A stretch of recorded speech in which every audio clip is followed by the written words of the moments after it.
Assalamualaikum warahmatullahi wabarakatuh. Ala hadin ya salaha bismil fatihah.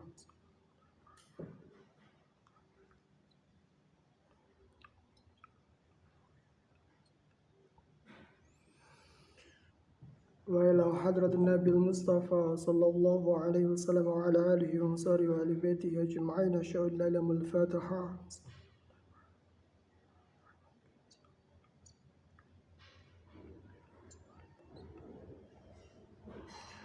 Ila imami Abi Hamid al-Khasali li kitabihi ya ulumuddin lahu al-fatihah.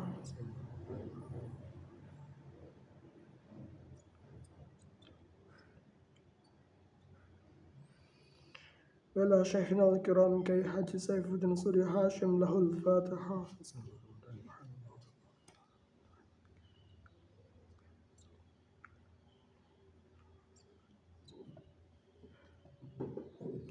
Bismillahirrahmanirrahim.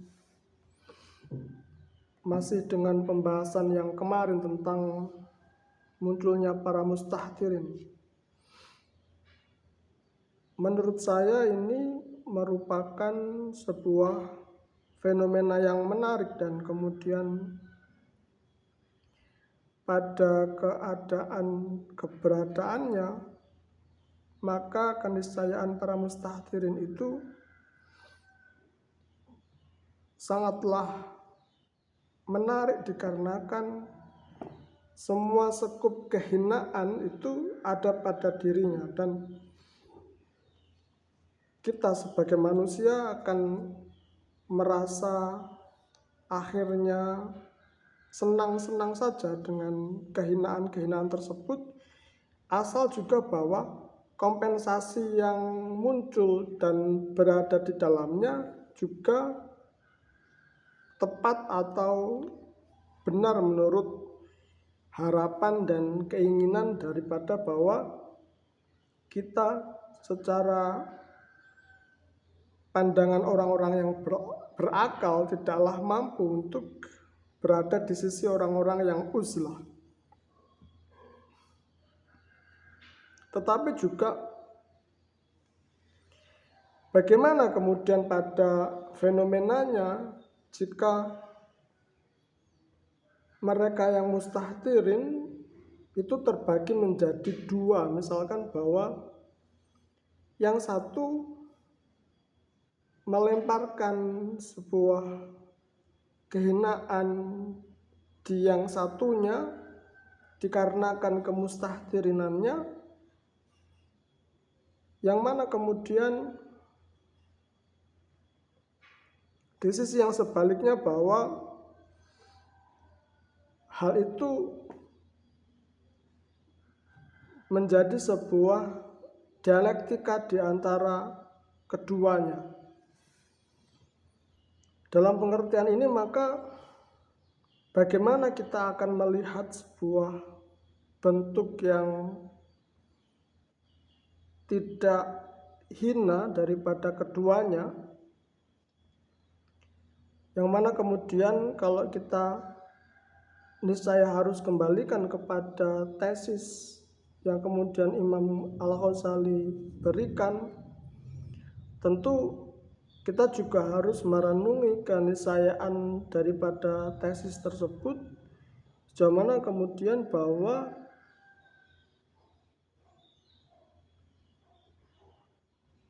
di sana apa yang dimaktubkan oleh Imam Al-Ghazali adalah satu nilai yang kemudian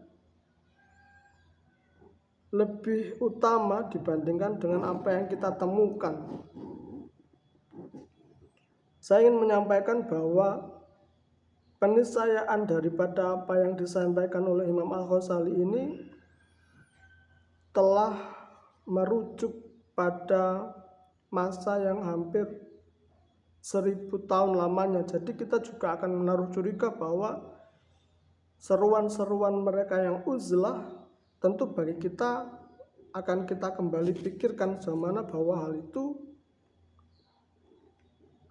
tidaklah mencukupi syarat-syarat dari apa yang kita ketahui sebagaimana hal tersebut. Lebih mudahnya seperti halnya pada peristiwa di hari ini ketika Suriah kemudian merdeka dengan catatan bahwa pemimpin Suriah yang terdahulu, Bashar al-Assad, dia pergi ke Rusia, maka apakah kemudian bahwa itu adalah fenomena uzlah untuk kita, dan kemudian pada seruannya maka kita niscaya harus mengekor di belakangnya, pun dengan catatan-catatan bahwa apa yang menjadi alasan untuk kemudian kita harus ikut kepada revolusi yang kemudian muncul di Suriah saat ini. Demikian juga kita mengetahui bahwa 10 tahun yang sebelumnya revolusi itu muncul, dan ini adalah revolusi yang lain untuk kemudian digadang-gadang menjadi satu konsep dengan keniscayaan uzlah di dalamnya. Jika kemudian kita mengikuti itu sebagai satu uzlah, maka apa kompensasi konseptual yang dapat kita ketahui untuk sekedar bahwa kita bisa melihat itu sebagai sebuah konsepsi uzlah yang paripurna dan konsepsi uzlah yang utama, sehingga kita bisa melihat itu sebagai jalan keluar daripada permasalahan di atas kehidupan kita yang dipenuhi dari kontur-kontur kehinaan, yang mana kemudian kalau kita ingin mulia maka kita harus ke Suriah. Maka apa kompensasinya secara konseptual? Bagaimana kemudian Imam Al-Ghazali mengatakan wa ila ma yukhalisu min mahsuratin yata'arudullah bil mukhalatah. Tetapi pernyataan ini juga kembali kepada diri kita, yang kemudian kita sendiri secara akal itu merasakan benar-benar keterhinaan kita ini atau bagaimana, dan kemudian apakah dari situ kita perlu untuk kemudian melepaskan diri daripada apa yang menjadi kehinaan kita sebagai kaum mustahdirin itu. Sejauh mana yang saya sampaikan kemarin bahwa konsep-konsep al-mustahdirin itu sudah sedemikian luasnya, sudah sedemikian banyaknya, dan tidak mungkin kita kemudian bisa melihat hal itu tanpa dampak kepada diri kita, sebagai bahwa kita mengakui bahwa kita tidak mustahdirin dan kita mendapatkan kemuliaan yang besar daripada itu. Tetapi tentu kita juga harus melihat pada konseptual yang muncul, sejauh mana kemudian kita bisa mengetahui semua hal tersebut tanpa sebuah tendensi-tendensi yang sekiranya membuat satu pretensi atas apa yang menjadi keputusan kita.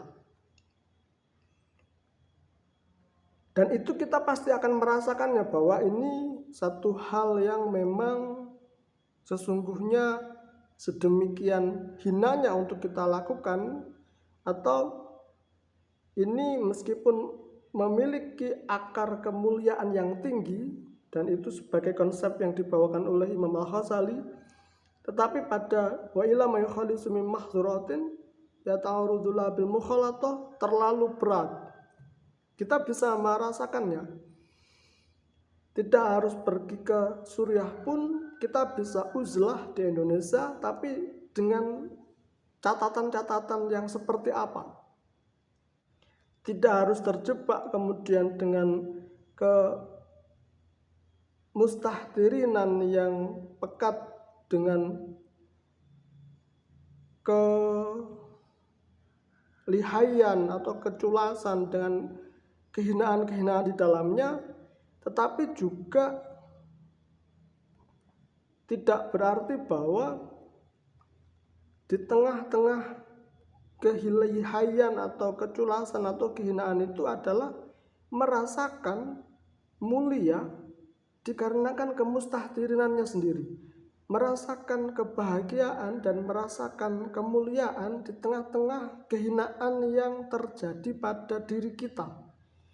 Jadi bagaimana itu caranya? Tentu kita harus menghadapi konsep ini dengan sebaik-baiknya wacana, konsep ini dengan sebaik-baiknya pengetahuan, karena jika kita mengedepankan satu hal tanpa satu konsep yang benar, maka akan semakin menjebak kita dan akan semakin menenggelamkan kita ke dasar kehinaan tanpa kita ketahui. Dan itu akan terasa di dalam lidah kita, dan itu akan terasa di dalam benak pikiran kita, dan itu akan terasa di dalam hati kita dan perasaan kita, semana kehinaan itu membutuhkan kompensasi sejauh mana kehinaan itu muncul. Dan kita akan merasakannya sendiri. Kita berada di satu bangsa yang kemudian bangsa ini tengah menderita karena memiliki problem yang sedemikian luar biasanya di dalam bangsa ini.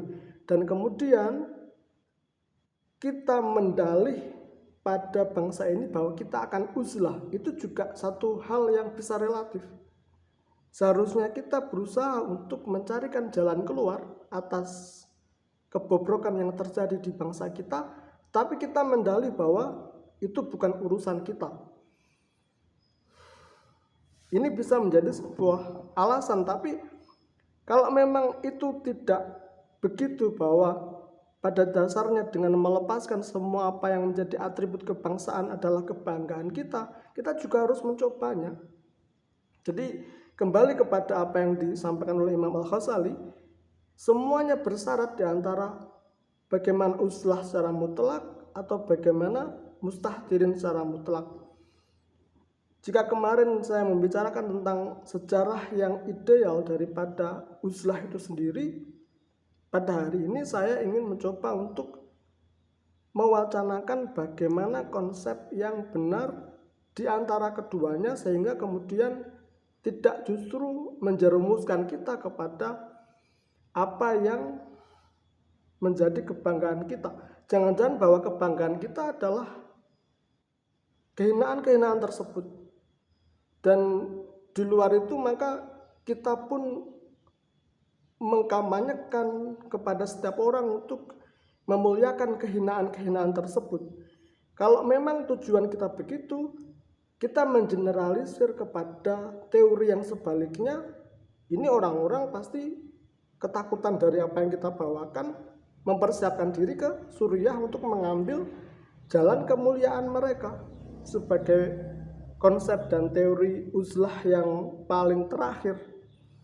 Jadi bagaimana melimitasi di antara banyak konsep itu sampai menemukan satu konsep yang ideal di dalam pemikiran kita, yang menurut pendapat saya, jika tidak kemudian ditamengi dengan sebuah tesis yang kuat, sekiranya bahwa tesis tersebut seperti tesisnya Imam Al-Ghazali yang bertahan selama hampir ribuan tahun ini, maka kita akan terjebak kepada sebuah konsep-konsep yang tidak mengantarkan kita kemana-mana selain kepada kompensasi-kompensasi untuk menutupi lubang. Dari pertama adalah lubang kehinaan kita, yang kedua adalah lubang ketidaktahuan kita.